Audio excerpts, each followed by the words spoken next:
أعوذ بالله السميع العلي العظيم من الشيطان اللعين الرجيم بسم الله الرحمن الرحيم الحمد لله الذي هدانا لهذا وما كنا لنهتدي لولا أن هدانا الله لقد جاءت رسل ربنا بالحق الصلاة والسلام على صاحب الدين والإسلام والحل والحرام والركن والمقام والصلاة والصيام والسجود والقيام والشریعت والاحکام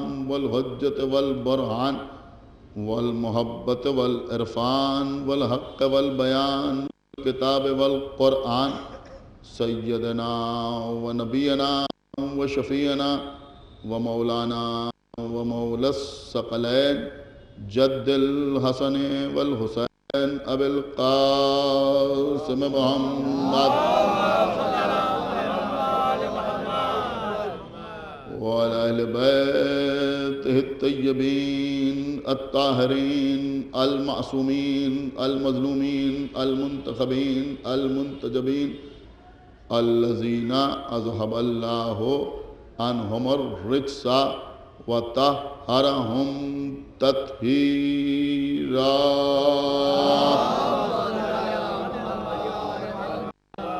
ولعنة الله أعدائهم وقتلتهم وغاصبي حقوقهم ومنكري فضائلهم ومصائبهم وشجاعتهم وسخاوتهم وطهارتهم وولايتهم وعظمتهم وعطشهم أجمعين من الآن إلى يوم الدين اللهم عذبهم عذابا يستغيث منه أهل النار آمين رب العالمین اما بعد فقد قال اللہ سبحانہ تبارک و تعالی فی کتابہ المجید وفرقانہ الحمید وقولہ الحق بسم اللہ الرحمن الرحیم هو الذی بعث فی الامیین رسولا منہم یتلو علیہم آیاتہ وَيُزَكِّيهِمْ وَيُعَلِّمُهُمُ الْكِتَابَ وَالْحِكْمَةَ صلوات پر محمد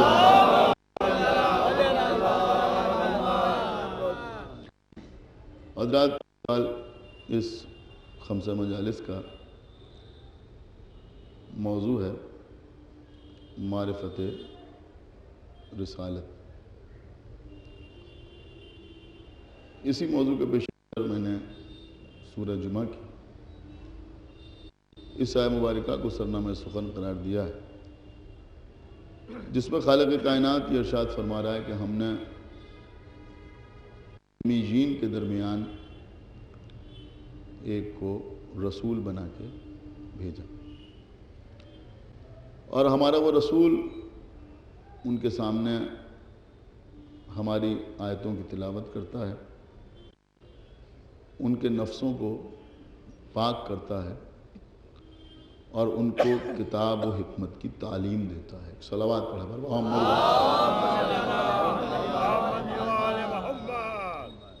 حضرتوں یہ موضوع بھی بڑا وسعت طلب موضوع ہے، تفصیل طلب موضوع ہے، اور ایک عجیب و غریب بات امت مسلمہ کے درمیان یہ مشاہدہ کی جاتی ہے کہ دنیا کی تمام قومیں اپنے اپنے رہبروں کے سلسلے میں، اپنے اپنے رہنما کے سلسلے میں، اپنے اپنے لیڈرز کے سلسلے میں غلو سے کام لیتی ہیں، یعنی وہ ان کے بارے میں وہ بیان کرتے ہیں جو وہ نہیں ہوتے۔ مثلا جناب عیسیٰ نے اپنی زندگی میں ایک بار بھی یہ دعویٰ نہیں کیا کہ میں اللہ کا بیٹا ہوں۔ آغوش مادر میں تو یہی فرمایا کہ انی عبداللہ، میں اللہ کا بندہ ہوں. یہ نہیں فرمایا کہ انی ابن اللہ، میں اللہ کا بیٹا ہوں. لیکن عیسائی جناب عیسیٰ کو اللہ کا بندہ نہیں کہتے بلکہ بیٹا کہتے ہیں، اور وہ یہ سمجھتے ہیں کہ بندے سے بیٹے کا مرتبہ بلند ہے. لہذا وہ اپنی عقل کے مطابق جناب عیسیٰ کے مرتبے کو بڑھا کے بیان کرتے ہیں، اور اس سے جناب عیسیٰ سے اپنی محبت اور اپنی عقیدت کو ظاہر کرتے ہیں. جناب موسیٰ نے اپنی زندگی میں کبھی یہ نہیں کہا کہ میں آخری نبی ہوں، لیکن یہودی جناب موسیٰ کو آخری نبی مانتے ہیں، اور اسی کی بنیاد پر جناب عیسیٰ کی نبوت کا انکار کرتے ہیں. آپ غور کر رہے ہیں، اگر آپ کتابوں کا مطالعہ کریں تو ہسٹوریکل طور پر کہاں تک ایگزسٹ کرتی ہے یہ بات، یہ ایک الگ مسئلہ ہے.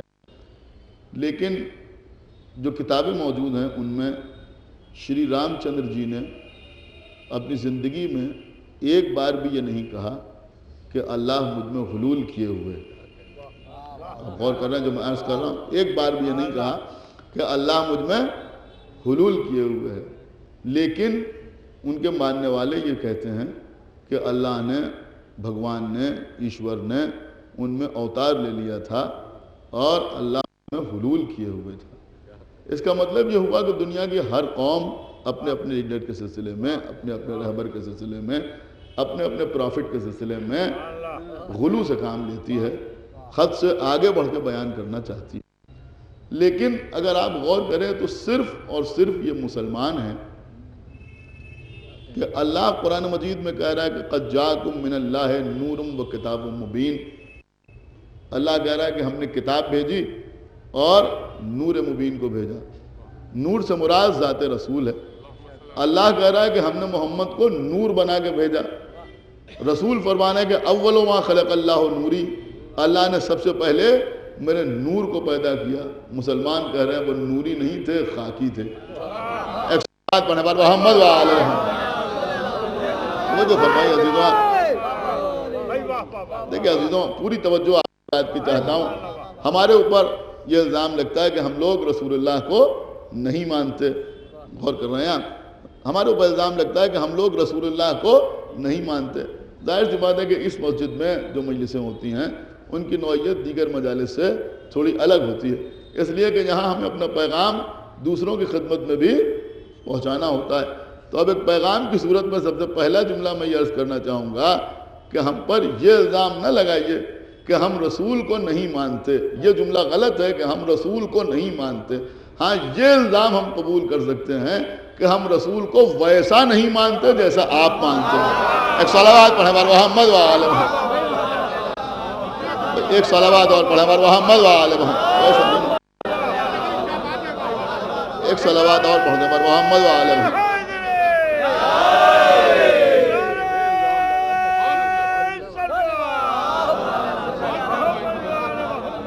اور دیکھیے عزیزوں، نیٹ جو مجلسیں جانے سے اور یہ موبائل پر مجلسیں آنے سے بہرحال ذاکرین کی ذمہ داریاں اور بڑھ گئی ہیں. اس لیے کہ جو مجمع سامنے ہوتا ہے میٹر وہیں تک محدود نہیں رہتا، دوسروں تک بھی بہت بات پہنچتی ہے. لہذا ان پانچوں مجلسوں میں آپ کے سامنے کچھ بہت اہم ترین باتیں عرض کروں گا، لیکن میرے پیش نگاہ صرف وہ مجمع نہیں رہے گا جو سامنے بیٹھا ہوا ہے، بلکہ جہاں تک یہ بات پہنچ سکتی ہے وہاں تک مجھے اپنی بات کو پہنچانا ہے. تو میں عرض یہ کر رہا تھا کہ خداوند عالم قرآن مجید میں کہہ رہا ہے کہ هو الذی بعث فی الامیین رسولا منہم یتلو علیہم آیاتہ. اللہ کہہ رہا ہے کہ میرا رسول آیتوں کی تلاوت کرتا ہے، ویزکیہم ان کے نفسوں کو پاک کرتا ہے، یعلمہم الکتاب والحکمہ ان کو کتاب اور حکمت کی تعلیم دیتا ہے. اللہ کہہ رہا ہے کہ وہ تعلیم دیتے ہیں. رسول کہہ رہے ہیں انا مدینۃ العلم و علی بابہا، میں علم کا شہر ہوں اور علی اس کا دروازہ ہے. اور مسلمان کہہ رہے ہیں نہ لکھنا جانتے تھے نہ پڑھنا جانتے تھے. ایک صلوات پڑھیں بر محمد وآلہ محمد. آئیے عزیزوں صلوات اور پڑھیں بر محمد وآلہ محمد. توجہ آپ حضرات کو چاہتا ہوں عزیزوں. اللہ قرآن میں دیکھیں میں موضوع سے الگ تو نہیں ہوں. اگر ان پانچوں مجلسوں میں کہیں آپ کو میں موضوع سے الگ دکھائی دوں تو آپ مجھے ٹوک دیجئے گا. انشاءاللہ کوشش کروں گا کہ معرفت رسالت کے اوپر بات کو مکمل کر دوں. آپ توجہ فرمائیے عزیزوں کہ اللہ قرآن مجید میں کہہ رہا ہے ما ینطق عن الہوی ان ہوا الا یوحا، میرا رسول کوئی بات نہیں کہتا جب تک اس پر اللہ کی وحی نہ نازل ہو جائے۔ اللہ کہہ رہا وما تشاؤون الا ان یشاء اللہ، یہ تو کچھ چاہتا ہی نہیں سوائے اس کے کہ جو اللہ چاہتا ہے۔ اللہ کہہ رہا انما یرید اللہ لیذھب عنکم الرجس اہل البیت ویطہرکم تطہیرا، یہاں بھی اللہ پیغمبر کی عصمت کا اعلان کر رہا ہے۔ اللہ کہہ رہا ہے یہ معصوم ہے، مسلمان کہہ رہے ہیں کبھی کبھی خطا کر جایا کرتے تھے۔ آپ توجہ فرما رہے ہیں جو میں عرض کر رہا ہوں؟ تو کبھی آپ نے غور کیا کہ اللہ کہہ رہا ہے کہ یہ عالم ہے، رسول کہہ رہے ہیں کہ میں علم کا شہر ہوں، اور مسلمان کہہ رہے ہیں کہ وہ جاہل تھے؟ خدا کے لیے توجہ فرمائیے گا۔ اللہ کہہ رہا ہے کہ یہ معصوم ہے، کلمہ پڑھنے والے کہہ رہے ہیں کہ وہ خاطی تھے۔ اللہ کہہ رہا ہے کہ یہ نوری ہے، مسلمان کہہ رہے ہیں کہ وہ خاکی تھے۔ تو اس کا سبب کیا ہے عزیزوں؟ دوسرے کرتے ہیں، آپ غور فرما رہے ہیں، وہ حد سے آگے بڑھ کے بیان کرتے ہیں۔ یہاں مسئلہ یہ ہے کہ رسول کی جو شان بیان کی گئی ہے لوگ وہ بھی ماننے کے لیے تیار نہیں ہیں۔ اس کا سبب کیا ہے؟ دیکھیں عزیزوں، اس کا سبب صرف اور صرف یہ ہے کہ یہودی لاکھ بہکے ہوئے صحیح، لاکھ برے صحیح، آپ غور فرما رہے ہیں، لاکھ انہوں نے دین میں تحریف کر دی، لیکن کسی یہودی نے جناب موسیٰ کی نیابت کا دعویٰ نہیں کیا۔ کیا سنایا بھائی؟ خدا کے لیے بیدار ہو کے سنیے جو بات کر رہا ہوں۔ عیسائی لاکھ بہکے ہوئے صحیح، لاکھ انہوں نے انجیل میں تحریف کر دی، لاکھ انہوں نے دین عیسوی کو تبدیل کر دیا، لیکن کسی نے جناب عیسیٰ کی جانشینی کا دعویٰ نہیں کیا۔ آپ غور فرما رہے ہیں، اہل ہنود لاکھ اپنے مذہب سے بھٹک گئے، لیکن کسی نے اپنے کو رام چندر جی کا اترادھیکاری گھوشت نہیں کیا۔ آپ توجہ فرما رہے ہیں جو میں عرض کر رہا ہوں؟ لیکن یہاں عزیزوں مسئلہ یہ ہوا کہ جب نبی کی آنکھ بند ہونے کے بعد، مدینۃ العلم کی جگہ جاہل کو بٹھایا گیا۔ توجہ فرمائیں، میں کیا عرض کر رہا ہوں؟ معصوم کی جگہ خاطی کو بٹھایا گیا، نوری کی جگہ خاکی کو بٹھایا گیا، تو لوگوں نے پوچھا کہ یہ ان کے جانشین کیسے ہو گئے؟ وہ نوری تھے، یہ خاکی ہیں، وہ معصوم تھے، یہ خاطی ہیں، وہ عالم تھے، یہ جاہل ہیں۔ تو اب دو ہی راستے بچے ان کی خلافت کو ثابت کرنے کے۔ خدا کے لیے توجہ فرمائیے گا بھائی، ایک صلوات پڑھیں محمد و آل محمد۔ اب توجہ فرمائیں، تو اب دو ہی راستے بچے تھے کہ اگر کوئی پوچھے کہ بھئی یہ ان کی جگہ پہ کیسے بیٹھ گئے، اس لیے کہ وہ معصوم تھے، یہ خاطی ہیں، وہ نوری تھے، یہ خاکی ہیں، وہ عالم تھے، یہ جاہل ہیں۔ تو اب ایک راستہ تو یہ تھا کہ ان کو ان کا جیسا بنا دیا جائے۔ توجہ فرما رہے ہیں، میں کیا عرض کر رہا ہوں کہ ان کو ان کا جیسا بنا دیا جائے۔ اب اس کا تو امکان ہے نہیں، تو یہ تو ان کو ان کا جیسا بنا دیا جائے یا ان کو ان کا جیسا بتا دیا جائے۔ ایک صلوات محمد و آل محمد، ایک صلوات اور پڑھیں محمد و آل محمد۔ دیکھیں بہرحال عزیزوں،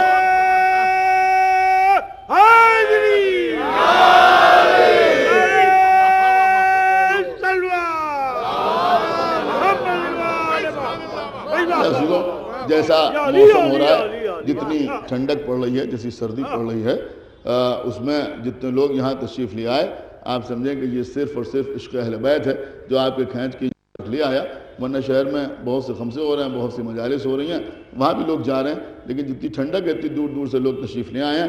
میں کچھ باتیں آج پہلی ہی مجلس میں آپ کے سامنے عرض کر دوں، ورنہ یہ باتیں بچا کے بھی رکھی جا سکتی تھی کل عرض کرنے کے لیے، لیکن پوری توجہ آپ حضرات کی کہ رسول اللہ کی شان میں سب سے زیادہ تقصیر کی گئی، سب سے زیادہ تقصیر جو کی گئی وہ رسول اللہ کی شان میں کی گئی۔ رسول اللہ کو گھٹا کے بیان کیا گیا۔ آپ غور فرمائیں، رسول کی شان میں مسلسل لوگ تقصیر سے کام لیتے رہے، اور اس ساری تقصیر کی بنیاد قرآن مجید کی ایک آیت کو بنایا گیا۔ دیکھیں اب میں آغاز گفتگو کر رہا ہوں، خدا کے لیے بہت بیدار ہو کے سنیے۔ ایک آیت کو قرآن مجید کی جو سورہ کہف کی آیت ہے اس کو بنیاد بنائے گا۔ بھائی سنیے گا، اور وہ آیت کون سی ہے؟ وہ آیت بہت ہی مشہور و معروف آیت ہے، اور میں چاہ رہا ہوں کہ آج اسی کے اوپر تھوڑی سی گفتگو ہو جائے کہ وہ آیت کیا ہے؟ کہ سورہ کہف کی 110ویں آیت، سورہ کہف کی 110ویں آیت۔ آیت کیا ہے؟ کہ قل انما انا بشر مثلکم یوحا الیہ۔ آپ توجہ فرما رہے ہیں، اس کو بنیاد بنایا گیا۔ کیا بنیاد بنایا گیا؟ کہ بنیاد یہ بنایا گیا کہ اللہ نے اپنے رسول سے کہا کہ ان سے کہہ دو کہ بس میں تمہارا جیسا ایک بشر ہوں۔ آپ توجہ فرما رہے ہیں، بس میں تمہارا جیسا ایک بشر ہوں۔ اب بس عزیزوں صاحبان فہم بیٹھے ہیں، شعراء کرام بیٹھے ہوئے ہیں، استاد الشعراء جناب کمال لکھنوی صاحب بیٹھے ہوئے ہیں، مولا کی عطا ہے ایک جملہ آپ کے سامنے عرض کر رہا ہوں کہ بس سارے مسلمانوں نے اسی لفظ بشر کو لے کے شر پھیلانا شروع کر دیا۔ ایک صلوات پڑھے محمد وآلہ محمد، ایک صلوات اور پڑھے محمد وآلہ محمد، ایک صلوات اور پڑھے محمد وآلہ محمد۔ سمجھنا، اسی لفظ بشر کو لے کے لوگوں نے شر پھیلانا شروع کر دیا۔ اب یہ میرا کوئی اپنا نکتہ نہیں ہے، نہ میری کوئی اپنی محنت ہے، کسی بزرگ ذاکر نے کسی مجلس میں پڑھا تھا کہ بھئی بشر میں اگر بے کو ہٹا دیا جائے، یعنی بشر کے لفظ سے اگر بے کو ہٹا دیا جائے تو شر ہی شر رہ جاتا ہے۔ آپ غور کر رہے ہیں، تو شر ہی شر رہ جاتا ہے۔ اب ظاہر سی بات ہے کہ نقطہ با کی عداوت میں ایک صلوات پڑھے محمد وآلہ محمد، ایک صلوات اور پڑھا محمد وآلہ محمد۔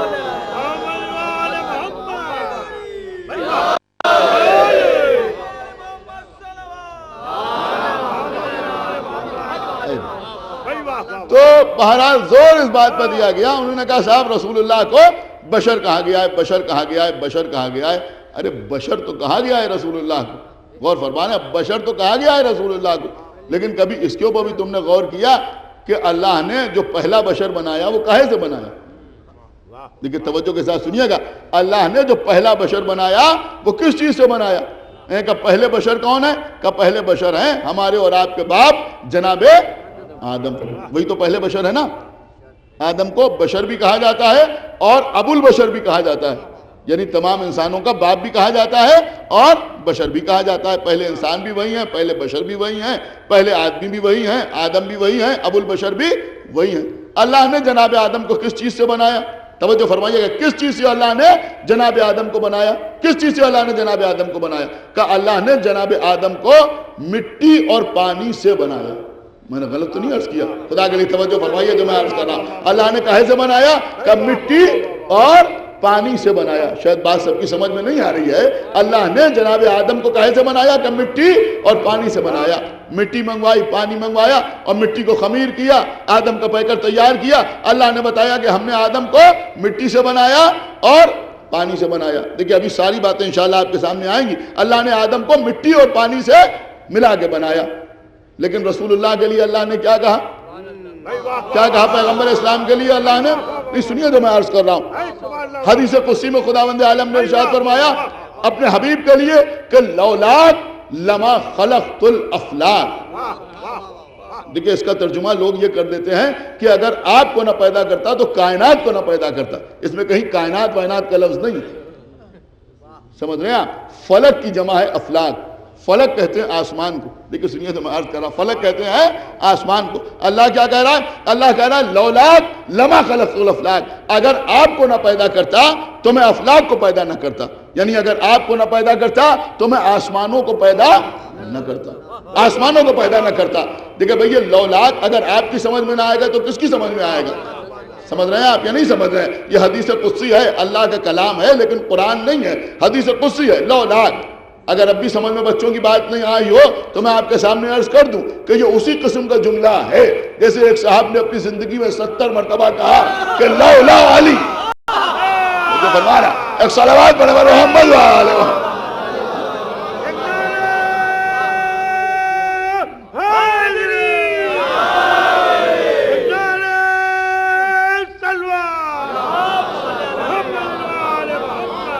ستر مرتبہ کہا کہ لولا علی، اگر علی نہ ہوتے تو میں ہلاک ہو جاتا، اگر علی نہ ہوتے تو میں ہلاک ہو جاتا۔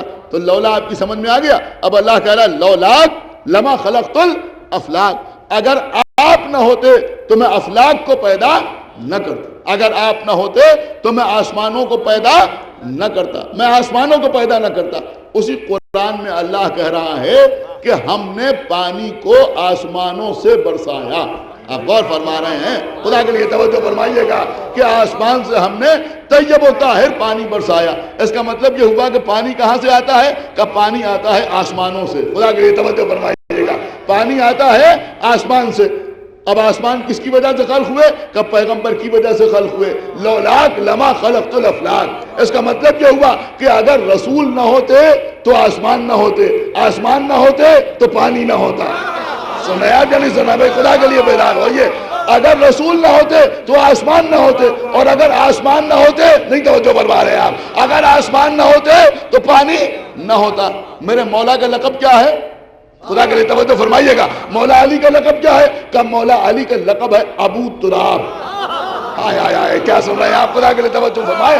مولا علی کا لقب کیا ہے؟ کہ مولا علی کا لقب ہے ابو تراب. ابو تراب کے معنی کیا ہوئے؟ دیکھیں ابو تراب کے بہت سے معنی پیش کر سکتا ہوں، لیکن وہ معنی آپ کو سنا رہا ہوں جو سب کی سمجھ میں آ جائیں. میں نے کہا ابو تراب کے معنی کیا ہوئے؟ کہ ابو تراب کا مطلب ہے مٹی کا باپ.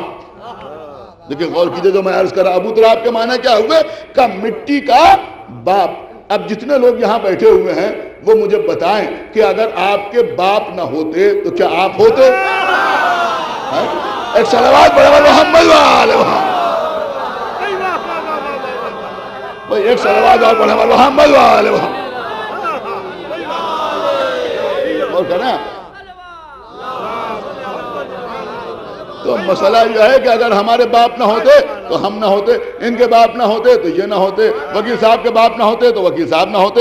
اس کا مطلب یہ ہوا کہ اگر ہمارے باپ نہ ہوتے، توجہ فرما رہے ہیں آپ، تو ہم نہ ہوتے. بالکل اسی نہج کا جملہ ہے نا کہ لولاک، نہیں سمجھ میں آئی بات آپ کی؟ لولاک لما خلقت الافلاک. اس کا مطلب یہ ہوا کہ اگر رسول نہ ہوتے تو آسمان نہ ہوتے، اور اگر مولا علی نہ ہوتے تو زمین نہ ہوتی.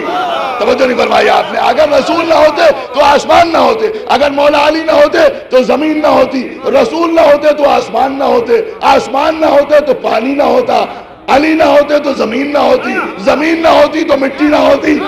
کیا سنا ہے آپ؟ زمین نہ ہوتی تو مٹی نہ ہوتی. آدم کہاں سے بنے؟ کہ آدم بنے مٹی اور پانی سے. کیا سنا ہے آپ؟ آدم بنے مٹی اور پانی سے. تو اس کا ماننا پڑے گا کہ آدم سے پہلے مٹی تھی، مٹی سے پہلے علی تھے. سمجھ رہے ہیں آپ یا نہیں سمجھ رہے ہیں؟ خدا کے لیے توجہ فرمائیے گا. آدم سے پہلے پانی تھا، پانی سے پہلے آسمان تھے، آسمان سے پہلے رسول تھے. کیا سمجھے آپ بھائی؟ تو یہ پہلا بشر بن رہا ہے. کائے سے بن رہا ہے؟ کہ مٹی اور پانی سے بن رہا ہے. اب معرفت رسالت ہوگی اگر رسول کی وہ حدیث سامنے آئے گی کہ کنت نبیًا وآدم بین الماء والطین. ایک صلوات پر محمد وآلہ محمد. ایک صلوات اور پڑھا محمد وآلہ محمد.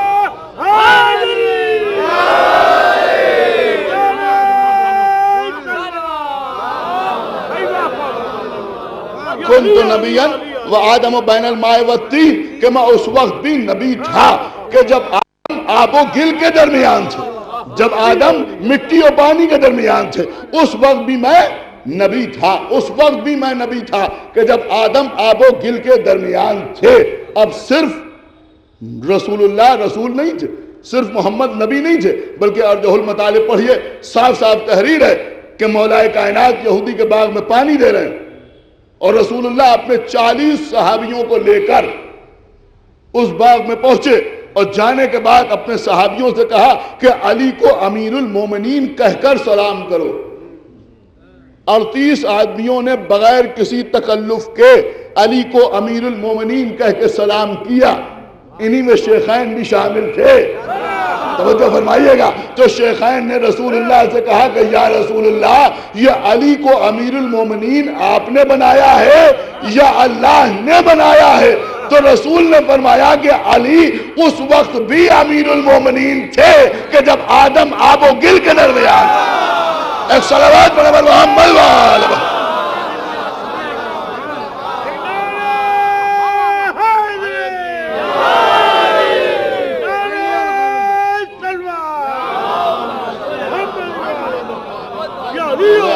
تو میرے عرض کرنے کا مقصد یہ ہے کہ یہ پہلا بشر جو بن رہا ہے یہ مٹی اور پانی سے بن رہا ہے. یہ بشر مٹی اور پانی سے بن رہا ہے. اور رسول اللہ کب سے ہیں؟ کہ لولاک لما خلقت الافلاک. اگر آپ کو نہ پیدا کرتا تو افلاک کو پیدا نہ کرتا. تو یہ بشر تو مٹی سے بن رہا ہے، یہ بشر تو پانی سے بن رہا ہے. تو پھر یہ کون سا بشر ہے؟ سمجھ رہے ہیں آپ؟ یہ کون سا بشر ہے؟ عزیزوں بڑی اہم بات میں آپ کے سامنے عرض کر رہا ہوں، یہ کون سا بشر ہے؟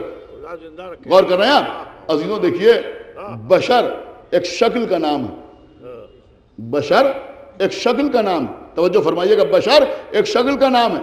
ایک لکڑی کی کرسی رکھی ہوئی ہے تو وہ بھی کرسی ہے، لوہے کی کرسی رکھی ہوئی ہے تو وہ بھی کرسی ہے، اور چاندی کی بنا کے رکھ دی جائے تو وہ بھی کرسی ہے، اور سونے کی بنا کے رکھ دی جائے تو وہ بھی کرسی ہے۔ غور نہیں کر رہے ہیں آپ؟ اب آپ پہنچے، آپ نے کہا بھائی یہ کتنے کی ہے؟ میں نے کہا بھائی یہ 1000 روپے کی ہے۔ میں نے کہا یہ کتنے کی ہے؟ کہا یہ 5000 کی ہے۔ آپ توجہ فرما رہے ہیں؟ یہ سونے کی ہے، یہ کتنے کی ہے؟ میں نے کہا صاحب یہ 5 لاکھ روپے کی ہے۔ ہم نے کہا بھائی کرسی یہ بھی کرسی وہ بھی ہے، کہا یہ تو دیکھیے بنی کا ہے۔ توجہ فرما رہے ہیں نہیں توجہ فرما رہے ہیں؟ کہا بھائی یہ بھی تو دیکھیے کہ یہ بنی کا ہے جو ہے۔ تو انہوں نے کہا ہم بھی بشر ہیں، وہ بھی بشر ہیں۔ بھائی ہمارا جیسا بشر مٹی سے بنتا ہے، پانی سے بنتا ہے، لیکن محمد جیسا بشر کا اول ما خلق اللہ نوری، اللہ نے مجھے اپنے نور سے پیدا کیا۔ صلوات پر محمد وآلہ۔ وہ ایسا بشر ہے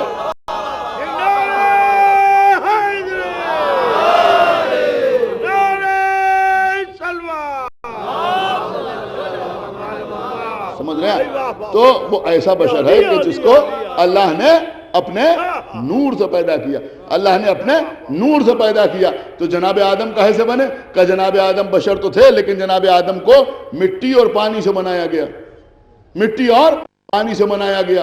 مٹی کس کی وجہ سے؟ کہ مولا علی کی وجہ سے۔ پانی کس کی وجہ سے؟ کہ رسول اللہ کی وجہ سے۔ غور فرما رہے ہیں؟ مٹی اور پانی، اس سے مل کے جناب آدم کی تخلیق ہوئی، اس سے مل کے جناب آدم بنے۔ لیکن جب ابلیس سے سجدہ کرنے سے انکار کیا، کیونکہ عزیزوں بہت قیمتی بات میں آپ کے سامنے عرض کر رہا ہوں اس وقت مسجد میں، اور کیونکہ آپ اتنی ٹھنڈک میں آئے تو تبرکاً اپنے ساتھ یہ چیز لے کے جائیے گا کہ ابلیس نے جب آدم کو سجدہ کرنے سے انکار کیا تو کیا کہہ کے انکار کیا؟ کیا کہہ کے انکار کیا؟ اس نے یہ کہہ کے انکار کیا کہ تو نے مجھے آگ سے بنایا ہے اور انہیں مٹی سے بنایا ہے۔ کوئی ابلیس سے پوچھے کہ بھئی مٹی اور پانی دونوں سے بنایا تھا نا، لیکن ابلیس کو اعتراض کس بات پہ ہے؟ غور نہیں کر رہے ہیں؟ خدا کے لیے توجہ فرمائے بھائی، خدا کے لیے ابلیس کو کس بات پر انکار ہے؟ کہ تو نے اسے مٹی سے بنایا ہے، مٹی سے بنایا ہے، میں اسے سجدہ نہیں کروں گا، میں اسے سجدہ نہیں کروں گا۔ آدم میں پانی بھی ہے جو محمد کی وجہ سے ہے، مٹی بھی ہے جو علی کی وجہ سے ہے، اسے پانی پر اعتراض نہیں ہے۔ کیا سنائے آپ؟ خدا کے لیے توجہ فرمائیے، اسے اعتراض ہے مٹی پر۔ اب سمجھ میں آیا کہ ابلیسیت کا مزاج یہ ہے کہ محمد الرسول اللہ برداشت ہو جاتا ہے، علی ولی اللہ برداشت۔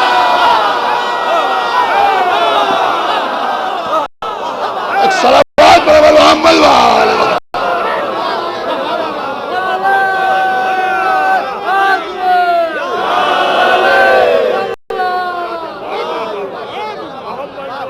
ایک صلوات اور پڑھنے پر محمد وآلہ۔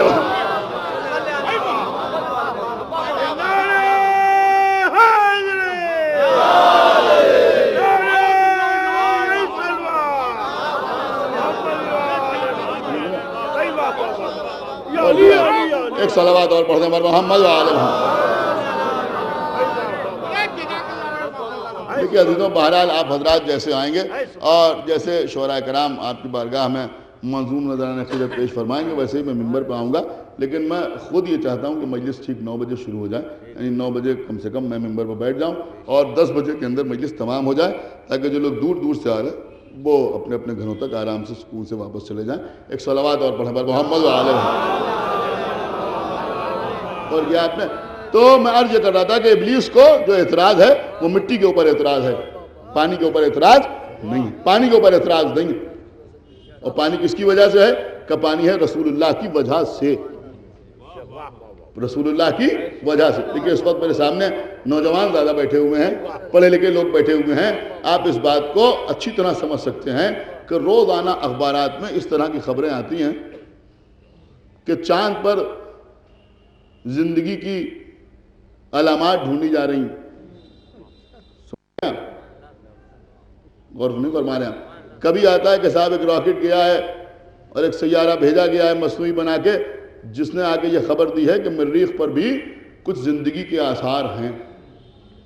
یہ زندگی کے آثار کیسے معلوم کیے جاتے ہیں؟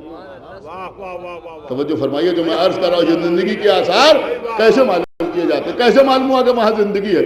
آپ غور ہی نہیں کر رہے میں کیا عرض کر رہا، کیسے معلوم ہوتا ہے کہ وہاں زندگی ہے؟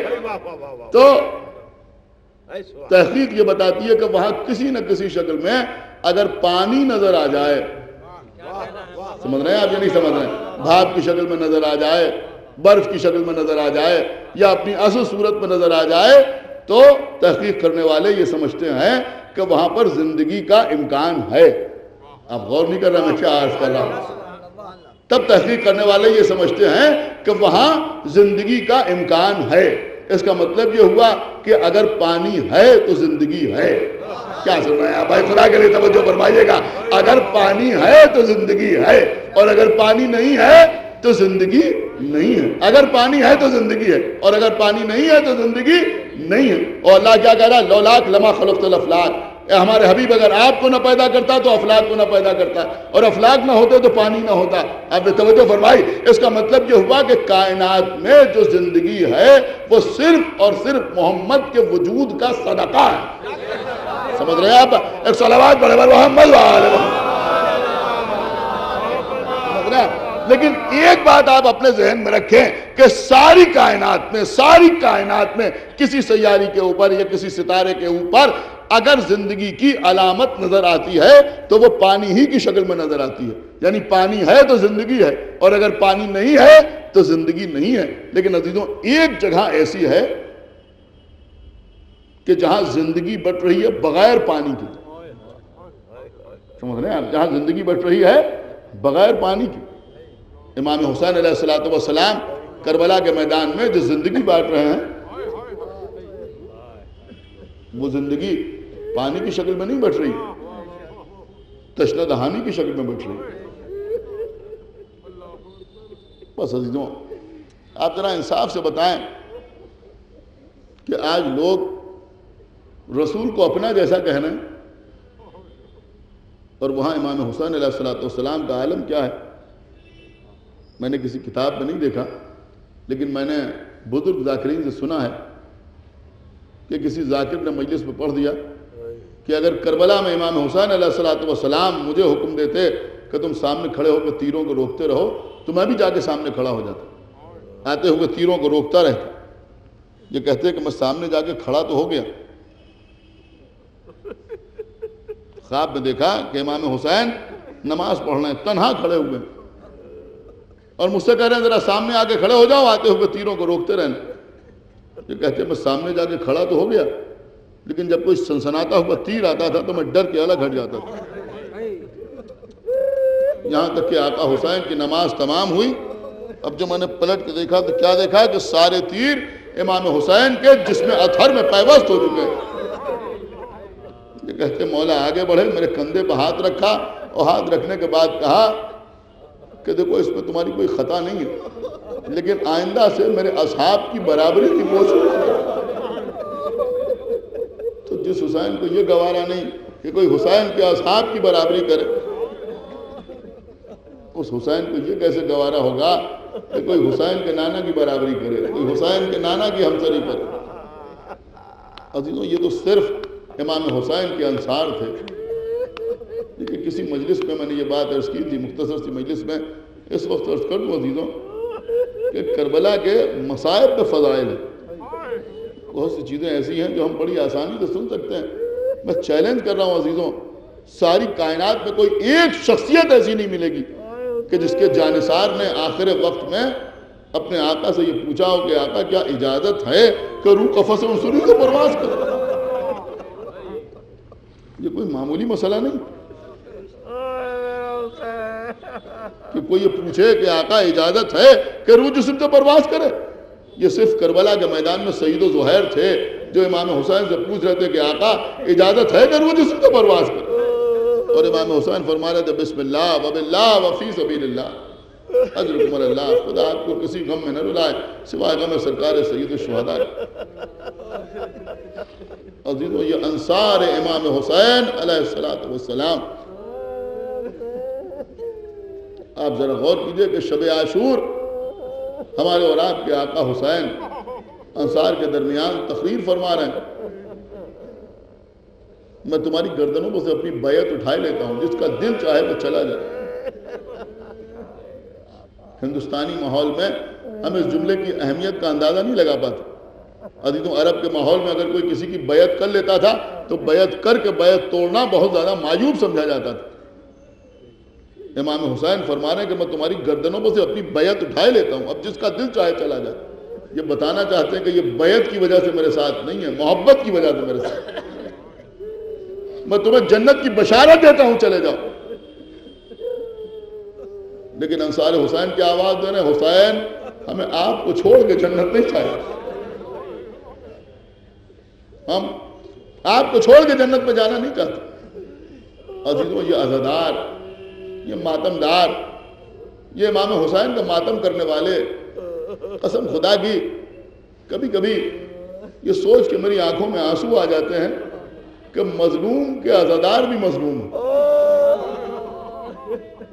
اب یقین مانے عزیزوں، جو میں عرض کر رہا ہوں کہ مظلوم کے عزادار بھی مظلوم ہیں۔ آپ شاید اس جملے کو محسوس نہیں کر رہے ہیں جو میں عرض کر رہا ہوں۔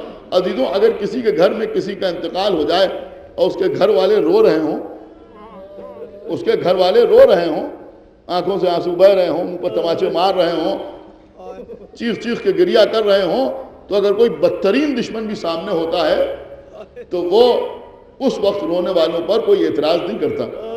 لیکن عزیزوں، یہ مظلوم کے عزادار ہے کہ جس کے منہ میں جو آتا ہے وہ بکنا شروع کر دیتا ہے، جو جس کے ذہن میں آتا ہے وہ کہنا شروع کر دیتا ہے۔ عزیزوں، آپ غور کر رہے ہیں، عزاداروں پر طرح طرح کے اعتراض ہوتے ہیں۔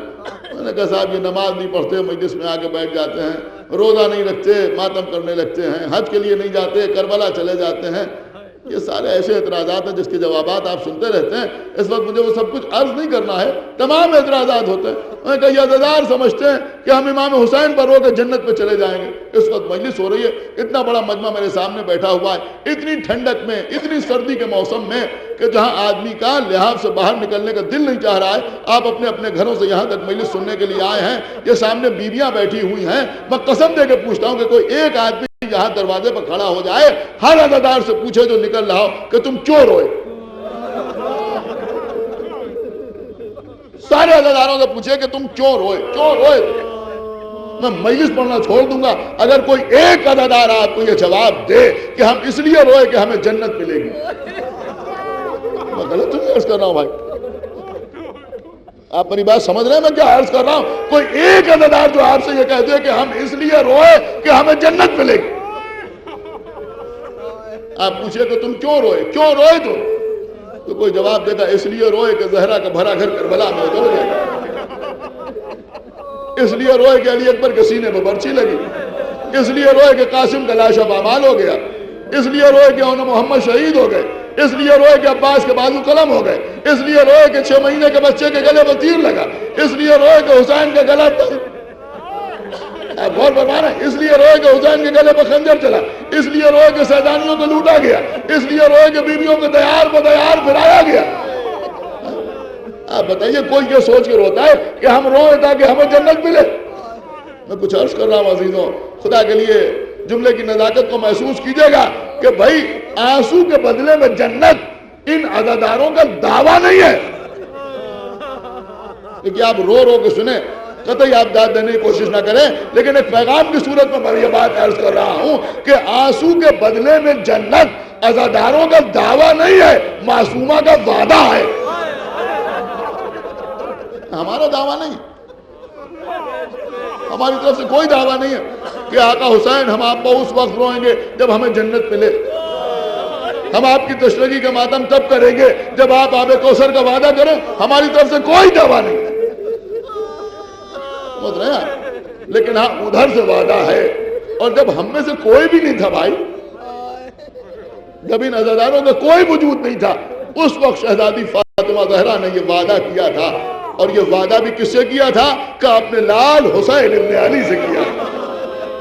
اب عزیزوں، مصائب کے درمیان میں یہ جملہ آپ کی خدمت میں عرض کر رہا ہوں کہ جو لوگ کہتے ہیں صاحب رو رہے ہیں، آپ سمجھتے ہیں کہ آنسو کے بدلے میں جنت ملے گی، ذرا اپنا کردار بھی تو دیکھیے بھائی۔ اگر آنسو کے بدلے میں جنت عزاداروں کا دعویٰ ہو تو ان کے کردار پر بحث کیجئے، اور اگر معصومہ کا وعدہ ہو تو اگر ہمت ہے تو ان کے اختیار پر بحث کیجئے۔ کہ انہیں اختیار ہے یا نہیں؟ بس عزیزوں، تو یہاں بھی انصار حسین امام حسین سے کہنے آقا حسین ہمیں آپ کو چھوڑ کے جنت نہیں چاہیے. یہ بتا رہے ہیں کہ دیکھو ہم جنت کے لالچ میں حسین کے ساتھ نہیں ہیں. اب تو خود حسین کہہ رہے ہیں چلے جاؤ، ہم تمہیں جنت کی بشارت دیتے ہیں، لیکن کوئی جانے کے لیے تیار نہیں، کوئی جانے کے لیے تیار نہیں ہے. یہ بتا رہے ہیں ہمیں حسین کو چھوڑ کے جنت نہیں چاہیے. آخر میں فرمایا کہ اچھا اگر تم یہ سمجھتے ہو کہ یہ چراغ جل رہا ہے اور تمہیں جانے میں شرم محسوس ہو رہی ہے، میں یہ چراغ گل کیے دیتا ہوں، اب جس کا دل چاہے چلا جا. امام حسین نے چراغ گل کیا، لیکن جب دوبارہ جلایا تو جو جہاں بیٹھا تھا وہیں پہ بیٹھا ہوا ملا، کوئی اپنی جگہ سے ہلا تک نہیں تھا. بس عزیزوں میں بات کو تمام کر رہا ہوں. اب آپ مجھے سوچ سمجھ کے بتائیں، سوچ سمجھ کے بتائیں کہ یہ انصار حسین ہیں. امام حسین فرما رہے ہیں میں گردنوں پر سے بیعت اٹھائے لیتا ہوں، چلے جاؤ. میں تمہیں جنت کی بشارت دیتا ہوں، چلے جاؤ. میں چراغ گل کیے دیتا ہوں، چلے جاؤ. عزیزوں امام حسین مدینے سے کربلا تک آئے، ہر موقع پر یہی کہتے رہے دیکھو واپس چلے جاؤ، واپس چلے جاؤ، واپس چلے جاؤ، واپس چلے جاؤ. اب آپ اندازہ لگائیں کہ جن سے امام حسین کہہ رہے ہیں چلے جاؤ، جب کوئی ان کی برابری نہیں کر سکتا تو اگر کسی سے امام حسین کہیں چلے آؤ تو اب کون جانے وہ کون. معرفت رسالت پہ گفتگو ہو رہی ہے. عزیزوں ایک جملہ عرض کروں عزیزوں کہ پیغمبر اسلام کا ایک لقب ہے مصطفیٰ. مصطفیٰ کا مطلب کیا ہے؟ چنا ہوا. جناب حبیب ابن مظاہر کون ہے؟ کہ یہ مصطفیٰ مصطفیٰ ہیں، یہ مصطفیٰ کے مصطفیٰ ہیں. اس لیے کہ پیغمبر اسلام ایک راستے سے چلے جا رہے ہیں، راستے میں دیکھا کہ کچھ بچے کھیل رہے ہیں، سواری سے اترے، ایک بچے کو آغوش میں لیا، کچھ دیر بچے کو دیکھا، رخساروں کو چوما، ہونٹوں پر پیار کیا، پیشانی کا بوسہ لیا، بچے کو چھوڑ کے آگے بڑھے. اصحاب نے پوچھا کہ یا رسول اللہ یہ بچہ کون تھا جس کے ساتھ آپ نے یہ سلوک کیا؟ بچے تو اور بھی بہت تھے. رسول نے فرمایا کہ یہ مظاہر کا بیٹا حبیب تھا. کہ آپ نے اسی بچے کو کیوں منتخب کیا؟ یہ نہیں فرمایا کہ یہ بچہ مسجد میں صف اول میں کھڑے ہو کے نماز پڑھتا ہے، یہ بچہ ابھی سے روزے رکھتا ہے، بلکہ کیا فرمایا کہ یہ بچہ میرے حسین سے بڑی محبت کرتا ہے. میں نے دیکھا ہے جب میرا حسین راستہ چلتا ہے تو یہ حبیب حسین کے پیچھے پیچھے چلتا ہے اور حسین کے قدموں کے نیچے کی خاک اٹھا اٹھا کر اپنی آنکھوں میں مثل سرما لگاتا ہے. عزیزوں وہ حبیب ابن مظاہر، بی بی زینب کی فرمائش پر امام حسین نے حبیب ابن مظاہر کو خط لکھا اور کیا لکھا کہ اے رجل فقیہ. قسم خدا کی عزیزوں یوں تو دنیا نہ معلوم کتنے لوگوں کو فقیہ کہتی ہے، لیکن اگر معصوم کی طرف سے سند ملی تو حبیب ابن مظاہر کو ملی. اے رجل فقیہ. اور اس کے بعد ہمارے مولا نے فقیہ کی لیاقت بھی بیان کی کہ فقیہ کہتے کسے. یہ نہیں لکھا کہ اے رجل فقیہ تم احکام دینی سے واقف ہو، سمجھ رہے ہیں؟ یہ نہیں لکھا کہ تم شرعی مسائل سے واقف ہو، یہ نہیں لکھا کہ تم حلال و حرام کے معاملات جانتے ہو، بلکہ کیا لکھا؟ لکھا اے رجل فقیہ تم ساری دنیا سے زیادہ ہمارے مرتبے اور ہماری منزل سے واقف ہو. اس کا مطلب یہ ہوا کہ لائق تقلید فقیہ وہ ہوتا ہے کہ جو معصوم کو ساری دنیا سے زیادہ پہچانتا ہے. کیا لکھا کہ تم میرے مرتبے سے واقف ہو، تم میری منزل کو پہچانتے ہو. اے رجل فقیہ میں اس وقت نرغہ یادہ میں گرفتار ہو گیا ہوں، کیا میری مدد کے لیے نہ ہوگا؟ عزیزوں قاصد وہ خط لے کے روانہ ہوا. ادھر کوفے میں جناب حبیب ابن مظاہر دسترخوان پر بیٹھے ہوئے ہیں. ایک مرتبہ زوجہ کے ہاتھ سے لقمہ چھوٹا، کہا ایسا لگتا ہے کسی کریم کا پیغام آ رہا ہے. اتنے میں کسی نے دق الباب کیا، کہا کون؟ آنے والے نے کہا انا برید الحسین، میں حسین کا قاصد ہوں. حبیب ابن مظاہر گھر کے دروازے پہ آئے، دروازہ کھولا، قاصد سے خط کو لیا، بوسہ دیا، سر پر رکھا، کھول کے پڑھا. اس کے بعد زوجہ کے پاس آئے، کہا حسین نے کیا لکھا ہے؟ کہا حسین کربلا کے میدان میں نرغہ یادہ میں گرفتار ہیں، ہمیں مدد کے لیے بلایا ہے. کہا حبیب ارادہ کیا ہے؟ جناب حبیب کہتے ہیں کہ میں سوچتا ہوں کیا کروں گا جا کے، امام حسین اور یزید کے درمیان جنگ ہے. بس عزیزوں اتنا سننا تھا کہ ایک مرتبہ زوجہ نے حبیب سے کہا حبیب مجھے بڑا فخر تھا کہ میں تمہاری زوجہ ہوں، اے حبیب میرا اللہ شاہد ہے، بس ابھی تو رو لیجیے مجلس تمام کرا، میرا اللہ شاہد ہے کہ میں جب سے تمہارے آنکھ میں آئی ایک لمحے کے لیے میں نے تمہاری نافرمانی گوارا نہ کی۔ اے حبیب میں خاندان کی عورتوں کے سامنے یہ کہہ کہ فخر کیا کرتی ہوں کہ میں حسین کے حبیب کی زوجہ ہوں۔ حبیب لیکن اگر آج تم حسین کی نصرت کے لیے نہیں گئے تو حبیب میں سمجھوں گی کہ تم سے زیادہ خود غرض انسان کائنات میں نہیں۔ اے حبیب تم ہی تو مجھے بتاتے تھے کہ حسین پشت رسالت پہ آ گئے تو رسول اللہ نے سجدے میں طول دیا۔ اے حبیب تم ہی نے تو مجھے بتایا تھا کہ حسین کے لیے رضوان جنت درزی بن کے آ گیا۔ اے حبیب تم ہی تو مجھے بتایا کرتے تھے کہ حسین مسجد میں آ گئے تو رسول نے خطبے کو ترک کر دیا۔ آخر میں روتے ہوئے کہتی ہے حبیب تمہیں کیا ہو گیا؟ اے حبیب اگر تم نہیں جانا چاہتے تو نہ جاؤ، لیکن میری چادر اوڑھ کے گھر میں بیٹھو، اپنی تلوار مجھے دو، اپنا امامہ مجھے دو، میں تمہارے گھوڑے پر سوار ہو کے کربلا جاؤں گی اور جا کر اپنے آقا حسین پہ اپنی جان قربان کر دوں گی۔ ابھی تو یہ سننا تھا کہ حبیب کی آنکھوں سے آنسو جاری ہو گئے۔ کہتے ہیں مومنہ بھلا کہاں ممکن ہے کہ حسین بلائیں اور میں نہ جاؤں؟ میں تو صرف تیرے قلب کا امتحان لے رہا تھا۔ پھر کہتے ہیں لیکن میں یہ سوچتا ہوں کہ اگر میں شہید ہو گیا تو تیرا کیا ہوگا، تو کیسے زندگی گزارے گی؟ ابھی تو قیامت کا جملہ عرض کر رہا ہوں۔ حبیب کی زوجہ کہتی ہے حبیب تم میرے بارے میں سوچ رہے ہو، یہ سوچو کہ اگر حسین قتل ہو گئے تو مدینے میں لیلا زندگی کیسے گزارے؟ یہ سوچو کہ اگر حسین قتل ہو گئے تو میرا باپ اپنے وطن میں کیا کرے گی؟ ارے حبیب کی زوجہ کو یہ نہ معلوم تھا کہ کربلائی میں یہ ساری بیویاں موجود ہیں، بعد قتل حسین ان کے سروں سے چادریں چھینی جائیں گی، انہیں دیار بدیار بلایا جائے گا۔ اجرکم اللہ، خدا آپ کو کسی غم میں نہ رلائے سوائے غم سرکار سید الشہداء کے۔ بس ابھی تو مجلس تمام ہو رہی ہے، جناب حبیب نے غلام سے کہا جاؤ جا کے سواری کا اہتمام کرو۔ غلام گھوڑا لے کے شہر کے باہر آیا۔ جناب حبیب غیر معروف راستوں سے ہوتے ہوئے آئے، اس لیے نہیں کہ جان کا خطرہ تھا بلکہ اس لیے کہ کہیں ایسا نہ ہو کہ حسین کی خدمت پہ پہنچنے سے پہلے ہی گرفتار کر لیا جاؤں۔ لیکن جب آئے تو آگے کیا دیکھا کہ گھوڑے کی آنکھوں سے آنسو بہ رہے ہیں اور غلام کھڑا ہوا گھوڑے کو سمجھا رہا ہے اے میرے آقا کی سواری کے گھوڑے تو پریشان نہ ہو، تو آنسو نہ بہا، تو نہ رو، اگر میرے آقا نے آنے میں تاخیر کی تو میں تجھ پر سوار ہو کے کربلا چلوں گا اور چل کے آقا حسین پہ اپنی جان قربان کروں گا۔ حبیب نے منہ پر تماچے مارے، ارے نبی کا نواسا ایسا مظلوم ہو گیا کہ جانور حسین کی مظلومی پہ آنسو بہا رہے ہیں۔ گھوڑے پر سوار ہوئے، غلام سے کہا ابھی جو کچھ تو نے گھوڑے سے کہا تھا وہ میں نے سن لیا، اس کا انعام یہ ہے کہ میں تجھے اللہ کی راہ میں آزاد کرتا ہوں۔ اس نے گھوڑے کی لگام پکڑ لی کہ میں آپ کو جانے نہ دوں گا، اس لیے کہ جب تک اپنی خدمت دینا چاہیے اپنے ساتھ رکھا، اب آقا حسین کی خدمت میں جا رہا مجھے چھوڑے جاتے ہیں، میں بھی ساتھ چلوں گا۔ غلام بھی گھوڑے پر ساتھ بیٹھا۔ حبیب ابن مظاہر نے کربلا کا رخ کیا، ادھر امام حسین نے چھوٹے سے لشکر میں چند نیزے تقسیم کیے، ایک نیزہ بچ گیا الگ رکھ دیا، کسی نے کہا تھا یہ بھی کسی کو دے دیجئے، کہا نہیں اس کا حقدار بہت جلد آنے والا ہے۔ اتنے میں کوفے کی جانب سے گرد اڑی، امام حسین کہتے آگے بڑھو میرا حبیب آ رہا ہے، ارے میرے بچپن کا دوست آ رہا ہے۔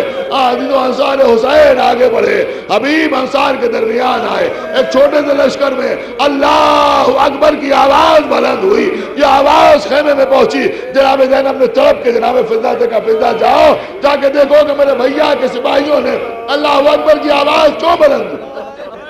جناب فضہ نے آگے دیکھا اور جا کے بتایا کہ شہزادی مبارک ہو، آپ کو بڑا ارمان تھا کہ کوئی آپ کے بھیا کی مدد کے لیے نہیں آ رہا ہے، اے شہزادی مبارک ہو، آپ کے بھیا کے بچپن کے دوست حبیب ان کی مدد کے لیے آ گئے۔ کہ فضہ دوبارہ چلی جاؤ، جا کے حبیب کو ہمارا سلام کہہ دو اور کہہ دو کہ زینب تمہارا شکریہ ادا کرتی ہے کہ تم نے ایسے وقت میں ہمیں فراموش نہ کیا۔ اب جو آگے فضہ نے یہ کہا، حبیب نے سر سے امامہ بھیگا، گریبان چاک کیا، رفتاروں پر تماچے لگائے، ارے علی و فاطمہ کی بیٹی مجھ جیسے غلام کو شکریہ ادا کرے۔ اے حبیب جس زینب کے سلام کی اتنی قدر کی، ذرا بعد قتل حسین آ کے دیکھو وہی زینب ہے، سر سے ردا چھینی جا رہی ہے، دیار بدیار بادار۔